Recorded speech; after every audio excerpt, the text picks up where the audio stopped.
ऋषि जी जिंदाबाद। नमस्कार साथियों, आज मैं भगवंत नगर में हूँ। आज भगवंत नगर में माननीय राजेश ऋषि जी पधारे हुए हैं, जो कि जनकपुरी के विधायक हैं और उन्नाव प्रभारी भी हैं। आज उनके साथ में हम सभी युवा मोर्चा की टीम आम आदमी पार्टी की यहाँ पे पधारी हुई है और काफ़ी लोगों को सदस्यता भी दी गई है और काफ़ी लोग सदस्यता लेने के लिए आए भी हुए हैं। और हम आपको ले चलते हैं सीधे राजेश ऋषि जी के सामने। के लिए, आपके पानी के लिए, आप किसानों के लिए और सभी के लिए हम आम आदमी पार्टी में आप सभी लोगों को दिल्ली मॉडल के आधार पर यहाँ पे उत्तर प्रदेश में भी वही लाना चाहते हैं। इसमें आप सभी लोगों का मैं सहयोग चाहता हूँ। धन्यवाद। अब मैं अनुरोध करूंगा हमारे प्रभारी, हमारे युवा दिलों की धड़कन, हमारे युवा नेता हर्षी से अनुरोध करूंगा कि दो बोले। इंकलाब जिंदाबाद, इंकलाब जिंदाबाद, इंकलाब जिंदाबाद। अब जिन लोगों ने नहीं बोला था उन लोगों के लिए सबसे पहली चीज देखिए, थोड़ा सा जागिए। बस यही दिक्कत है अभी संगठन में। इतने लोग, जितने लोगों ने नहीं बोला, इतने ही लोग हैं जो सुन रहे हैं। देखिए एक चीज समझिए, संगठन कैसे बनता है। संगठन ऐसे बनता है जब एक आदमी शुरू करता है, उससे वो चार जोड़ता है, वो चार फिर और चार जोड़ते हैं, फिर वो चार और चार जोड़ते हैं। ऐसे संगठन बनता है। आप सोचो, मैं अध्यक्ष बन गया या मैं उपाध्यक्ष बन गया या मैंने कोई भी इस तरह का पद ले लिया, उसके बाद मैं अपने घर पर बैठ गया, तो उससे संगठन नहीं बनेगा। और आपकी भी वैल्यू, आपके अपने पद की वैल्यू सिर्फ तब होगी जब आपके पीछे आपके बाकी पद बटे हुए होंगे। हर जगह पे पद के नीचे पद एक तैयार होगा। अगर एक जगह रुक जाएंगे तो संगठन कभी नहीं तैयार होगा। आप जितने लोग बैठे हुए हैं, आप लोग से केवल मेरी ये आग्रह है कि आप लोग अपने साथ साथ और भी नीचे और लोगों को जोड़िए। देखिए, बूथ तक जब तक आप नहीं पहुंचेंगे तब तक आपका चुनाव कभी मजबूत नहीं हो पाएगा। और मजबूत हमें वहां तक अगर करना है तो हमें बूथ बूथ तक पहुंचना पड़ेगा। एक एक बूथ हमारा इतना मजबूत हो कि वहां पे अन्य पार्टियां जब पहुंचे तो वहां आपकी आम आदमी पार्टी का केवल 100 से 150 जन खड़े हों जो केवल पदाधिकारी हैं। अब सोचिए, 150 जन जो सिर्फ पदाधिकारी हैं, उनके साथ में कम से कम एक पदाधिकारी के साथ एक मित्र उनका जानने वाला या एक कोई ना कोई लोग होगा ही साथ में। आप सोचो, 150 लोगों के साथ में अगर एक एक जन और, मतलब 300 लोग एक बूथ पे, केवल 300 लोग सिर्फ एक आपके पंचायत के चुनाव के लिए, सिर्फ एक जिला पंचायत के चुनाव के लिए एक बूथ पे 300 लोग खड़े हैं। एक बार आप वो मंजर सोच के देखिए। अगर उस तरह का चुनाव आप एक जगह पे कर रहे होगे तो कितनी मजबूती से आप जीतोगे। और आम आदमी पार्टी एक लौती ऐसी पार्टी है जो इस चीज पे राजनीति करती है कि हमें स्वास्थ्य मिलना चाहिए, शिक्षा मिलनी चाहिए, रोडें हमारी अच्छी हों, किसानों को मुआवजा तुरंत मिलता है। कोई भी अन्य पार्टी ऐसी नहीं है जो मुआवजा तुरंत दिला देती है। एक एक किसान को यहाँ पे मीटर के लिए पहले मीटर चला था कि मीटर लगेगा, आप पंप चलाओ या नहीं चलाइए, आपका बिल आना तय। आपकी खेती खराब हो रही है, उससे उनको किसी चीज से कोई लेना देना नहीं। मुआवजा जाकर के मिलता था 1,500 रुपए। क्या उस 1,500 रुपए के दिए आएंगे? आप लोग बताइए। 1,500 रुपए का तो कुछ भी नहीं आने वाला। तो वो कैसे बदलाव कैसे आएगा? बदलाव ऐसे ही आएगा जब हम लोगों को जोड़ेंगे, उनको इस चीजों के बारे में अवगत कराएंगे। आप सोचिए, आप केवल जन जन तक आपको पहुंचना है। आप जिस वक्त किसी के घर के पहुंच करके आपने घर बता दिया और बता दिया मैं आम आदमी पार्टी से हूँ, केजरीवाल जी के पार्टी से हूँ, जो फ्री बिजली देते हैं, फ्री पानी देते हैं, सारी व्यवस्थाएं उसमें फ्री, उसमें टैक्स का पैसा चोरी नहीं होता या किसी के अपने जेब में नहीं जाता। आपने बाकी जगहों के विधायक जी को, जितने भी विधायक हैं हमारे यहाँ के, जितने भी पदाधिकारी हैं, बड़े बड़े जनप्रतिनिधि हैं, उन लोगों को आपने देखा होगा। उनके पास में कितने आप उनके पास बात करने से हम लोग घबराते हैं। क्यों घबराते हैं? क्योंकि उनके पास में इतने बंदूक लेकर के लोग खड़े होते हैं। बोलने से पहले हम लोग को 2 बार सोचना पड़ता है। तो वो बदलाव कैसे आएगा? बदलाव तभी आ पाएगा जब आप ऐसे जनप्रतिनिधि जुड़ेंगे जैसे हमारे विधायक जी बैठे हुए हैं। क्या आपने इनके साथ एक भी आदमी देखा जो बंदूक लेकर के खड़ा हो? मैंने रास्ते में इनसे पूछा था, मैं उन्नाव का ही रहने वाला हूं, तो मैंने रास्ते में पूछा, मैंने कहा सर आप कैसे ऐसे, क्या आप ऐसे हैं कि आपके साथ में एक भी आदमी ऐसा नहीं है? कहने लगे मैं गलत काम नहीं करता, मैं जनता के लिए हूं और मैं जनता की सेवा के लिए हूं। सोचिए, अगर इस तरह के जनप्रतिनिधि हमारे होंगे तो क्या हमारी अस्पतालों की हालत ऐसी हो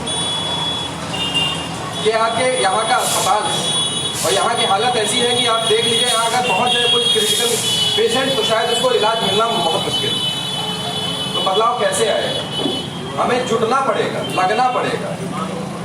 ये राजनीति जो यहाँ की राजनीति है बहुत गंदी राजनीति है, और हम ही हैं जो राजनीति बदलेंगे। हम हैं जो इतिहास बनाएंगे।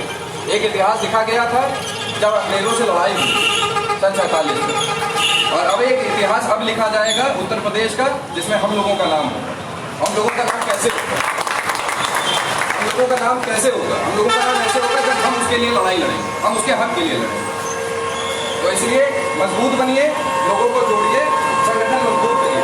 जब आप चाहेंगे तो हम लोग मीटिंग करने के लिए तैयार हैं। विधायक जी आए हैं, इसके बारे में आपको और भी आगे अवगत कराएंगे कैसे क्या करना है। हम लोग मिल करके काम करेंगे और बहुत जल्दी राजनीति बनेगी। इसी के साथ अपनी वाणी को विराम देते हैं। बहुत अच्छे विचार हमारे युवा नेता हर्ष जी के। जो हर्ष जी ने अभी बात बोली वो बिल्कुल सही बात है। आप लोग इस चीज़ को लेकर के बिल्कुल भी परेशान ना हो कि आज आप लोग कितने हैं। जब 1980 में बीजेपी ने बीजेपी बनी थी और 84 में पहला चुनाव लड़ा था तो उनकी केवल 2 सीट थी। हमारी आम आदमी पार्टी ने जब पहला चुनाव लड़ा तो हमारी 4 सीट थी लोकसभा में। तो आप सोचिए कि हम कहां से शुरुआत कर रहे हैं। केवल उसका आधार है एक ईमानदार राजनीति। ईमानदारी का जो रास्ता हो तो थोड़ा सा मुश्किल होता है, इसलिए थोड़ा सा मुश्किल आप लोगों को आएगी, लेकिन धीमे धीमे दिल्ली की तरह पूरा बदलाव जरूर आएगा। तो संख्या देख के घबराना नहीं है, लेकिन इतनी संख्या पर भी नहीं बने रहना है कि हमें तो बोला गया कि ठीक है इतनी संख्या देख के घबराना नहीं, तो बहुत है संख्या, बहुत नहीं है। जैसे हर्ष भाई ने भी बताया, आप कड़ी से कड़ी बनाते चलेंगे तो संख्या बढ़ती चली जाएगी। अब मैं आमंत्रित करना चाहूँगा आप लोगों के बीच में ही हमारे लोकप्रिय भाई प्रभारी जय हिंद साथियों, आप सभी की ओर से वीरभूमि बैसवानक में हम आदरणीय विधायक जी एवं उनकी टीम का हार्दिक वंदन अभिनंदन करते हैं।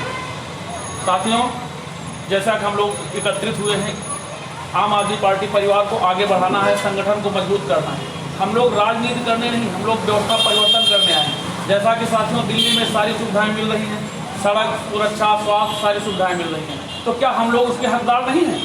आदरणीय केजरीवाल जी ने विधायक जी को इसीलिए यहाँ भेजा है कि आप जाके संगठन का विस्तार करिए। और जो पंचायत चुनाव आ रहा है ये हमारा सेमीफाइनल है, तो ये चुनाव हम लोग इन लोगों से, बेईमानों से कैसे जीतेंगे? इसके लिए हमको घर घर जाना होगा, घर घर बेल बजानी होगी और अपने साथियों के साथ बताना होगा कि हम आदरणीय अरविंद केजरीवाल जी की पार्टी से आए हैं। आदरणीय अरविंद केजरीवाल जी ईमानदारी का प्रतीक है। जहाँ कोई पुल बनाने में, कोई सड़क बनाने में खर्चा 100 रुपये आता था, वहाँ केजरीवाल जी की पार्टी में 70 रुपये खर्च करके वही उसी का निर्माण कर रही है। तो ये जो 30 रुपये बच रहा है, ये सब वहाँ स्वास्थ्य सुरक्षा, सड़क में जो खर्च हो रहा है, ये इसी तरह खर्च हो रहा है। तो हम लोगों को चाहिए कि अपने संगठन का विस्तार करें। संगठन का विस्तार, जिसकी ज़्यादा संख्या भरी उसी वही यहाँ का अधिकारी। तो इसलिए हम लोग अपने संगठन का विस्तार करें और हर आदमी, हम निवेदन करते हैं आप लोगों से कि यहाँ से जाने के बाद हर आदमी कम से कम इस बात का संकल्प करे कि कम से कम 10 आदमी अपने साथ जोड़ के और विधायक जी को विश्वास दिलाए कि आदरणीय विधायक जब आप दूसरी बार आएंगे तो हम लोग भारी संख्या में आपके साथ आपसे मिलेंगे। इसी के साथ हम आदरणीय विधायक जी को धन्यवाद विजय जी। जो अभी हर्ष जी ने बोला था कि आज़ादी की पहली लड़ाई, आज़ादी की दूसरी लड़ाई, अरविंद केजरीवाल जी यही बात बिल्कुल शुरू से कहते चले आ रहे हैं कि ये हमारी आज़ादी की दूसरी लड़ाई है। आज़ादी की पहली लड़ाई में जैसे अंग्रेजों से हमने लड़ा था, तो अब हमने लड़ना है चोरों से। और एक ये नारा दिया गया था जो बहुत चला था दिल्ली में, पहले लड़े थे गोरों से, अब लड़ेंगे चोरों से। तो हमारी दिल्ली प्रदेश में इस चीज को अंजाम तक पहुंचाने वाली जो एक टीम थी, शुरुआत से अन्ना आंदोलन से जो डंडे खा करके आंदोलन करके आज वहां पर जो है एक ईमानदार सरकार बनाने में भूमिका निभाने वाले जो हमारे विधायक हैं, उन्हीं में से एक हमारे विधायक जनकपुरी से आदरणीय राजेश ऋषि जी प्रभारी बनकर आपके बीच में हैं। मैं उनसे आपके सामने भारत माता की जय, भारत माता की जय। इंकलाब जिंदाबाद, इंकलाब जिंदाबाद। भाइयों, इंकलाब का मतलब होता है बदलाव। आज हम सब लोग यहाँ पर बैठे हैं, कारण क्या है कि जो ईमानदार राजनीति अरविंद केजरीवाल जी ने शुरू करी आम आदमी पार्टी से, उस पार्टी के संयोजक अरविंद केजरीवाल जी की तरफ से मैं आज भगवंत नगर के सभी नागरिकों का स्वागत करता हूँ। हमें डायरी के अंदर आप लोग अपने जितने मिलने वाले लोग हैं आइए। ये हमारे साथी मुन्ना जी हैं पूर्वा से, एक बार स्वागत करेंगे जी। तो हम लोगों को अपनी डायरी में जितने अपने मिलने वाले, अपने दोस्त जिनके साथ हमने पढ़ाई करी, वो लोग, अपने रिश्तेदार, अपने कलीग्स जिनके साथ बिजनेस कर रहे हैं या कुछ भी कर रहे हैं, इन सब की लिस्ट बनाएं। इन सब की लिस्ट बनाने के बाद एक छोटी सी सबको एक चाय पे बुलाएं और अपने घर पे उनके साथ वार्ता करें और उनको बताएं कि देश में बदलाव तभी होगा जब आप जैसे लोग जागेंगे। क्योंकि अरविंद केजरीवाल जी ने जो राजनीति शुरू की है, इस राजनीति का विस्तार होना बहुत ज़रूरी है। ये विस्तार धीरे धीरे होना शुरू हुआ है और हम चाहते हैं, क्योंकि मैं भी उत्तर प्रदेश का रहने वाला हूँ, तो मैं भी चाहता हूँ कि उत्तर प्रदेश के अंदर वो ईमानदार राजनीति आए, जिसके कारण यहाँ पर हमारे बच्चों का भविष्य सुधरे, हमारे यहाँ जो बुजुर्ग हैं, बड़े हैं, सब उन लोगों के लिए अस्पताल सुधरे, महिलाओं के लिए उनकी सुरक्षा के लिए सब कुछ सुधार हो, जिस तरह दिल्ली के अंदर हो रहा है, इंफ्रास्ट्रक्चर सुधरे, टूटी रोडें साफ सुथरी बने। तो जो ईमानदार राजनीति होगी वो ये सब कुछ कर सकती है, जैसा अरविंद केजरीवाल जी ने दिल्ली में किया। सबसे पहले तो हमको अपने अंदर कॉन्फिडेंस पैदा करना होगा कि दिल्ली में क्या हुआ, हमें जानकारी रखनी होगी, तभी हम किसी के बीच में जाके बोल सकते हैं। हमें ये मालूम होना चाहिए कि हमारे दिल्ली में क्या क्या हुआ। क्या आपको जानकारी में है कि दिल्ली में क्या क्या दिल्ली केजरीवाल सरकार ने किया है? हम आपको वहाँ की वीडियोस भेजेंगे कि हमारे यहाँ के स्कूल अंतर्राष्ट्रीय स्तर के हो गए हैं और जितने हमारे दिल्ली के अंदर प्राइवेट स्कूल हैं जो बड़े बड़े नेताओं ने खोल रखे हैं, उनसे भी अच्छे बन गए हैं, उनसे अच्छी पढ़ाई हो रही है, उनसे अच्छे रिजल्ट आ रहे हैं, उनसे अच्छा इंफ्रास्ट्रक्चर हो गया है और साथ ही हम उन बच्चों को अच्छी शिक्षा के साथ स्किल ट्रेनिंग दे रहे हैं, ताकि अगर वो किसी कारण से आगे ना पढ़ सके तो उसके बाद इतनी योग्यता हो तो किसी भी लाइन के अंदर अच्छा काम करके पैसा कमा सके। आपने कभी सोचा है कि सरकार किसी को IAS बना दे? बच्चा अपनी मेहनत से बनता है। IAS बनना हो, इंजीनियर बनना हो, डॉक्टर बनना हो, इस सब के बनने के लिए पैसे की जरूरत होती है। गरीब आदमी तो सपना भी नहीं देख पाता अपने बच्चे को डॉक्टर बनाने का, लेकिन जो अरविंद केजरीवाल सरकार ने करके दिखाया है, मनीष सिसोदिया जी ने जो करके दिखाया है, उसमें ये है कि बच्चा 12वीं के बाद अगर चाहता है कि मैं इंजीनियरिंग करूँ, मैं डॉक्टर की पढ़ाई करूँ, इंजीनियरिंग के जो प्री टेस्ट हैं उसके लिए कोचिंग ज्वाइन करना चाहूँ, IAS के लिए कोचिंग ज्वाइन करना चाहूँ, तो वो भी कोचिंग जो है वो 2-2 लाख 3-3 लाख रुपए की होती है। गरीब आदमी नहीं कर पाता है।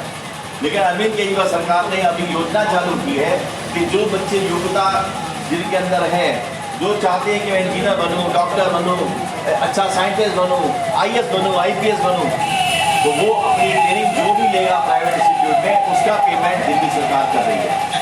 यानी दिल्ली सरकार ने कुछ बड़े बड़े इंस्टीट्यूट जो इनको पढ़ाते हैं, उनके साथ टाइअप किया है कि दिल्ली के पढ़े हुए बच्चे जो आगे बुजुर्ग मतलब गरीब बच्चे हैं, जो चाहते हैं कि दिल्ली में कुछ कर सकें, उनके लिए फ्री कोचिंग वहाँ पर की जा रही है। साथ ही जो बच्चे हायर एजुकेशन के लिए जाना चाहते हैं, पढ़ना चाहते हैं, उसमें पैसा लगता है, माँ बाप के पास पैसा नहीं है। भाई जिसके पास मकान है वो तो अपने बैंक से लोन ले लेता है मकान के हिसाब से, जिसके पास कुछ भी नहीं है वो कहाँ जाएगा?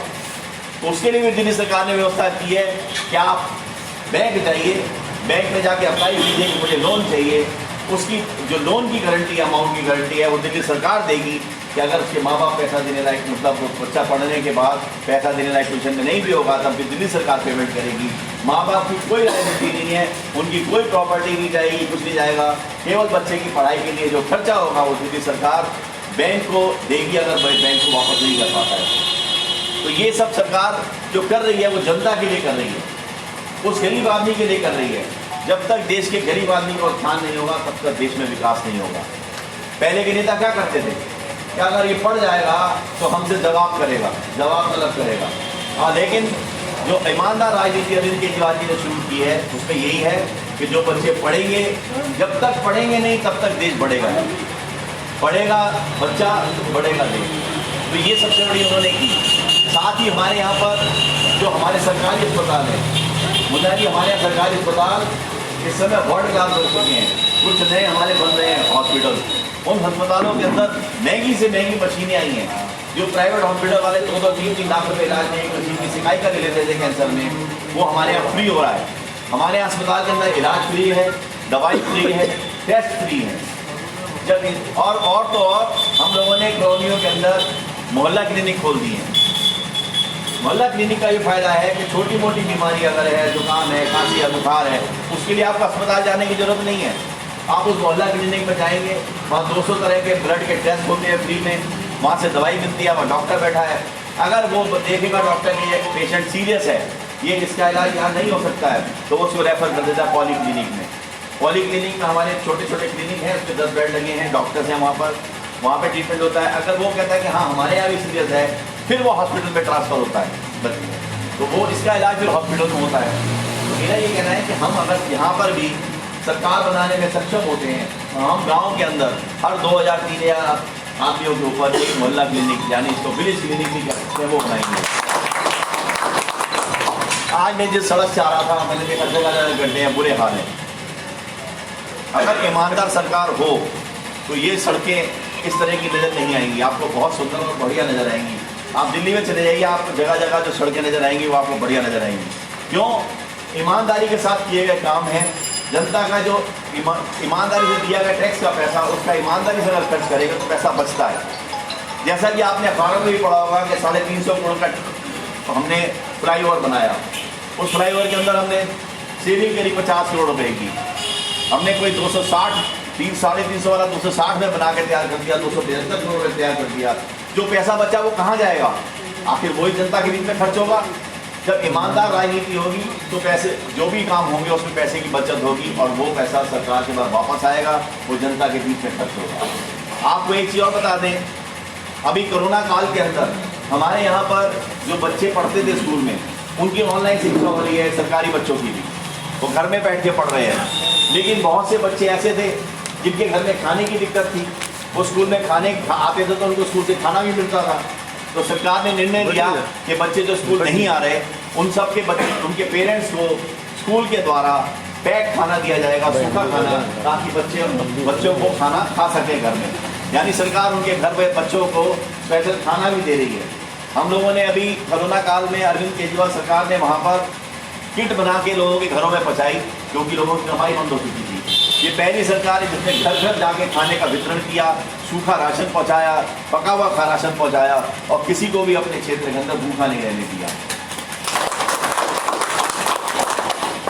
मेरा कहना है, सबसे बड़ी बात आपसे ये है कि अभी संगठन हमें बनाना है। यहाँ पर संगठन के जितने भी सदस्य हमारे यहाँ पर हैं, उनके अंदर अपने कॉन्फिडेंस होना चाहिए कि हमारी आम आदमी पार्टी है क्या, दिल्ली का मॉडल है क्या। इसकी जानकारी जब तक आपके पास नहीं होगी तो आप कैसे आगे जाएंगे। तो इसकी जानकारी के लिए हम आपके पास पंपलेट के माध्यम से उपलब्ध कराते हैं, हम आपको व्हाट्सएप के माध्यम से आपको वीडियोस भेजते हैं, कंपैरिजन भेजते हैं कि हमारे यहाँ स्कूल कैसे हैं और यहाँ स्कूल कैसे हैं। अगर हमारे यहाँ स्कूल ऐसे बन सकते हैं तो यहाँ भी बन सकते हैं। केवल आपको अपने वोट देने का तरीका बदलना होगा। आप जिस जगह उंगली लगा लगा कर अपने देश को नीचे की तरफ ले जा रहे हैं, अगर उंगली अगर थोड़ी सी भी आगे पीछे आपकी चल गई तो ये बिल्कुल आपका सारा सिस्टम बदल जाएगा। क्योंकि ये देश आपका है। इसको लोग कहते हैं हाँ हमारा क्या होगा, होने दो, ये सोचते हो ना। नहीं, जिस दिन सोच लोगे ये देश मेरा है, उस दिन आप खुद ईमानदारी के साथ खड़े होंगे, ईमानदार लोगों के साथ। बदलाव बहुत तेजी से हो रहा है। अभी खुद ही आप देख लीजिए कि हम पंजाब में पहुंच गए, एक नई पार्टी पहली बार जीती, वो भी 68 सीटों के साथ। कोई सोच भी नहीं सकता था, ये इतिहास बना। क्यों बना? कि जनता के अंदर विश्वास पैदा हुआ। एक सरकार बनी 49 दिन की, उसने 49 दिन के अंदर वो करके दिखा दिया कि जो आज तक के इतिहास में कभी नहीं हुआ। आपको जानकारी शायद हो कि नहीं हो, पुलिस वाला सड़क के ऊपर कोई पैसा ले ले, फेल लगाने तो भागता था पुलिस वाला। क्यों? क्योंकि जो भी आदमी रिश्वत देता था पकड़ के बंद कर देते थे। मोदी सरकार ने, जब हमारी 49 दिन की सरकार गिरी, मोदी सरकार ने तत्काल जो हमारी ताकतें थी वो सब खींच ली। इनके बाद ताकत होगी तो ये ईमानदारी ले आएंगे, ईमानदारी ले आएंगे तो हमारा क्या होगा। ये उस समय हुआ, लेकिन लोगों ने विश्वास था।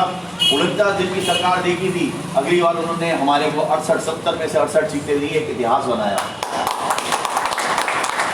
अरविंद केजरीवाल ने भी काम करके दिखाया, तभी सरकार में फिर 65 सीटें आई हमारी। वरना लोगों को उम्मीद थी कि जैसे आसाम में एक बार वहाँ पे युवाओं की एक इलेक्शन लड़े थे, वहाँ के सब यूथ वहाँ पे इकट्ठे होकर, और वो भी एक बार ज़बरदस्त वोट लेके गए थे और जीते थे, लेकिन अगली बार वो ठप बैठ गए थे क्योंकि उन्होंने काम ही नहीं किया। लेकिन अरविंद केजरीवाल ने बहुत अच्छा काम किया, जनता के बीच में एक संदेश पहुँचा कि ईमानदारी से अगर ईमानदार राजनीति को चुनोगे तो देश में बदलाव आएगा। तो वो बदलाव दिल्ली के अंदर आया है। आज ये दिल्ली मॉडल धीरे धीरे धीरे धीरे आपके पूरे देश के अंदर फैलेगा, और आने वाले समय में आप खुद महसूस करेंगे कि हमने अरविंद केजरीवाल को चुनने के बाद अपने क्षेत्र में कितना बदलाव किया है। आज कृषि के क्षेत्र में चले जाओ, आज आपके यहाँ की स्थिति ये हो गई है, बीज नहीं मिलते, खाद नहीं मिलती, महंगाई इतनी है, किसी जगह तो पानी भी नहीं मिलता सिंचाई के लिए, बिजली आपके यहाँ बहुत बुरे हाल है, पानी की स्थिति खराब है। हमारी सरकार अगर यहाँ पर आएगी, जैसे दिल्ली में हम फ्री पानी दे रहे हैं, फ्री बिजली दे रहे हैं, वैसे ही फ्री बिजली हम यूपी में भी देंगे। जो दिल्ली में मिल रहा है उससे ज़्यादा ही यूपी में मिलेगा, क्योंकि यूपी के पास संसाधनों की कमी नहीं है, संसाधन ज़्यादा है, हमारे पास संसाधन कम है दिल्ली के अंदर, क्षेत्र भी ज़्यादा है, उस हिसाब से काम भी होंगे। और यहाँ पर हमें केवल ईमानदार लोगों को यहाँ पे चुन के अपने साथ जुड़ना है, ताकि इस ईमानदार राजनीति को आगे ले जा सकें। हर आदमी चाहता है, जो देश से प्रेम करता है, जो अपने बच्चों से प्रेम करता है, कि मेरे देश में बदलाव हो। चाहता है कि नहीं चाहता है? हर आदमी चाहता है मेरा बच्चा पढ़ लिख के बड़ा आदमी बने। गरीब आदमी भी चाहता है, जो ठेला चला रहा है वो भी चाहता है, जो मैं तो कह रहा हूँ भीख मांगने वाला भी चाहता है कि मेरा बच्चा जो है पढ़ के आगे बढ़े। आपको दिल्ली में दिखा सकते हैं कि ऐसे लोग हैं जो बहुत गरीब हैं, उनके बच्चे विदेश जा रहे हैं। दिल्ली के इतिहास में पहली बार हुआ है कि सरकारी स्कूल के बच्चे विदेशों में खेलने जा रहे हैं, विदेशों से गोल्ड मेडल ला रहे हैं। हमारे यहाँ स्विमिंग पूल अंतर्राष्ट्रीय स्तर के बने हैं, हमारे यहाँ बैडमिंटन कोर्ट अंतर्राष्ट्रीय स्तर के बने हैं, हमारे यहाँ स्विमिंग पूल बने हैं। बच्चों के लिए हर चीज की उपलब्धता करा के दी है, क्योंकि बच्चा हमारे देश का आने वाला भविष्य है। तो मैं यही कहना चाहता हूँ कि हमें अब अपने अंदर कॉन्फिडेंस पैदा करते हुए लोगों के बीच में जाए, तो हमारे अंदर कॉन्फिडेंस होना चाहिए कि दिल्ली के अंदर इतना बदलाव हुआ है, हमें पता होना चाहिए, तभी हम सामने वाले को बताएंगे, सामने वाला कहेगा हाँ। वैसे हर इंसान जो यहाँ रह रहा है उसका कोई ना कोई रिश्तेदार दिल्ली जाता जरूर है या दिल्ली में रहा है, सबको पता है कि दिल्ली के अंदर क्या बदलाव हुए हैं। बस केवल आपको लोगों तक पहुँचाना है, लोग अपने आप आपके साथ ईमानदार लोग जुड़ेंगे, और एक बार जबरदस्त क्रांति यहाँ भी आएगी। जो ये जातिवाद की राजनीति, क्षेत्रवाद की राजनीति, लूटपाट की राजनीति और भ्रष्टाचार की राजनीति, ये सब राजनीति बंद हो जाएगी अगर आप सब लोग जाग गए। आपको जागना है, लोगों को जगाना है, और एक क्रांति आएगी, इस क्रांति सबको ले जाएगी।